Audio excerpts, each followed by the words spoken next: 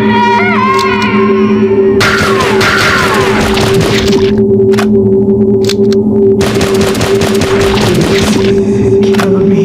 Kill me, Laura. Please.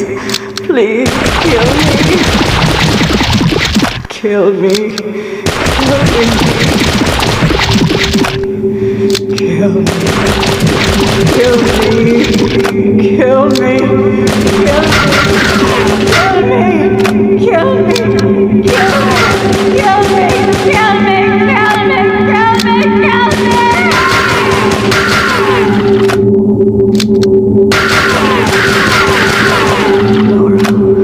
Please.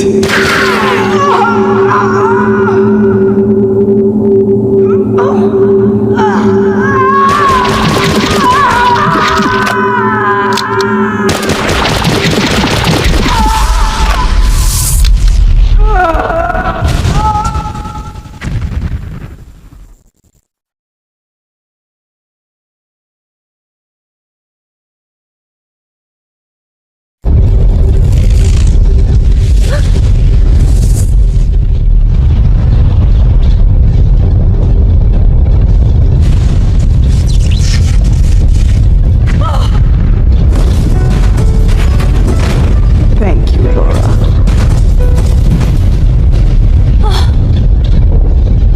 I'm so sorry.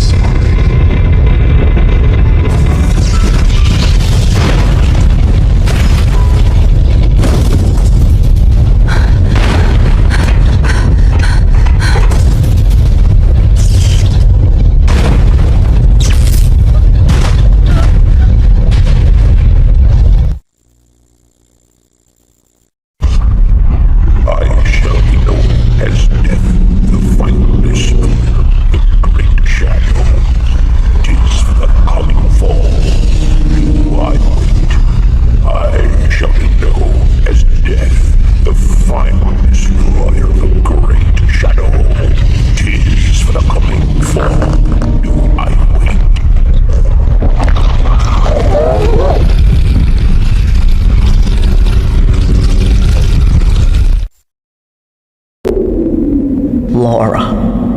Laura Parton.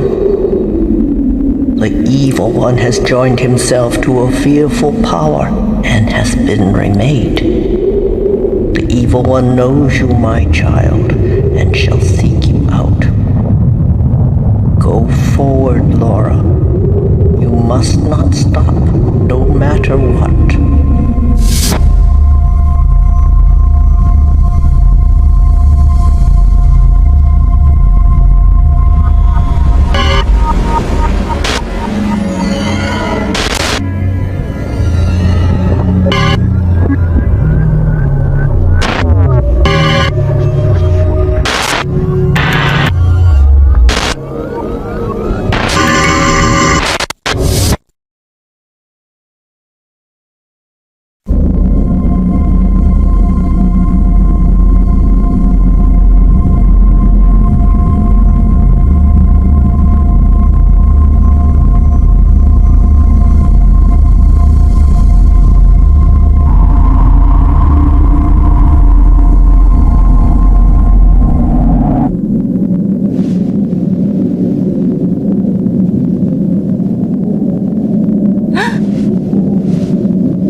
want to go home. I want to go home now. It feels all wrong here. Hey, Laura, I discovered something. What matters most is time. I had a dream. There were big dinosaurs walking around. And then lots of people making buildings in the desert. There were some people on a ship crossing a big ocean. Then people were shooting at each other with guns. I saw big trees being chopped down and jet fighters in the sky. And then a really big explosion. There was a space rocket going straight up and astronauts hopping up and down on the moon. And animals getting shots in a lab. A big wave of water came and washed away a town, and a whole mountain caught on fire. There was something that looked like a forest, but it was all missiles instead of trees. It was kind of like when you fast forward a long movie. But I knew it wouldn't go the other way, and I thought that's what's really important. Time is the only thing that can't go back. It's kind of like a lesson. Like Grandpa teaches me.